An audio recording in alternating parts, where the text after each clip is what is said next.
There's a question that keeps showing up in surveys, in comment sections, in late-night conversations between people in their early 20s. Is a stable job actually worth it anymore? A decade ago, that question would have sounded ridiculous.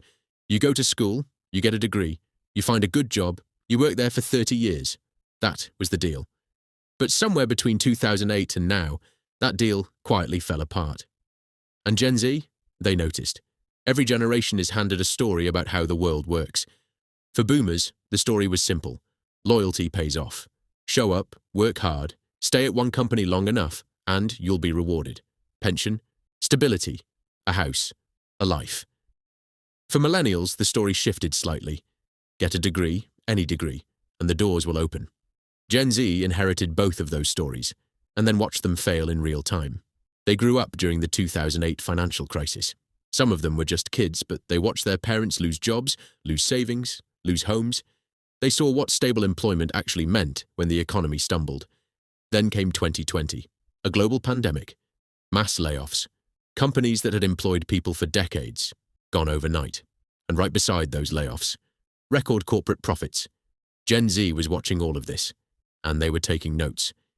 Here's where it gets concrete. In the United States, the average college graduate leaves school with around $37,000 in student loan debt. In countries like the UK and Australia, the numbers are similar or worse. They enter the workforce, they get an entry-level job, they work 40 hours a week, sometimes more, and after rent, after groceries, after loan payments, there's almost nothing left. Meanwhile, the cost of housing has increased by over 40% in the last decade in most major cities. A studio apartment in Mumbai, in London, in Toronto, costs more than what most entry-level salaries can realistically afford. The math simply doesn't work. Previous generations could save up, buy a home, build equity, build wealth. That ladder still exists, but for most young people today, the first rung is completely out of reach. So Gen Z looked at the 9 to 5, looked at the math, and asked a very reasonable question. What exactly am I working toward? COVID-19 didn't create this distrust, but it accelerated it dramatically. When the pandemic hit, millions of people were forced to work from home. And something unexpected happened. They discovered that the office wasn't actually necessary for most of the work they were doing. Productivity didn't collapse. In many cases, it went up. People reclaimed hours they had been spending on commutes. They started cooking their own meals. They spent more time with family. They exercised more. They slept better. And when companies started calling people back to the office, not because the work required it, but because managers felt more comfortable seeing bodies in chairs, a lot of people pushed back. That pushback had a name: quiet quitting. It wasn't really quitting. It was Gen Z and younger millennials setting a boundary. I will do my job. I will do it well. But I will not let my job become my entire identity. That's not laziness. That's a generation that watched workaholism destroy their parents' health and still not guarantee financial security. They decided they weren't going to make the same trade. So if not the 9 to 5, then what? Gen Z has been remarkably creative in answering that question. Freelancing has exploded. In 2023, over 38% of the US workforce did some form of freelance work. The number is growing every year.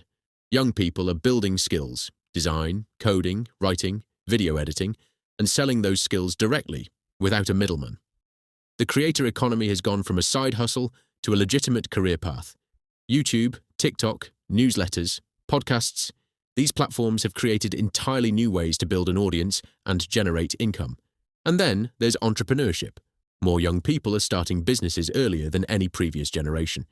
Not because it's easy, it's not, but because the alternative feels equally uncertain, with far less control. The 9 to 5 used to offer something freelancing, and entrepreneurship couldn't: security. But that security has been eroding for decades. Layoffs, contract work replacing full-time roles, benefits being cut. The stability that made the traditional job worth the trade-off is simply less reliable than it used to be.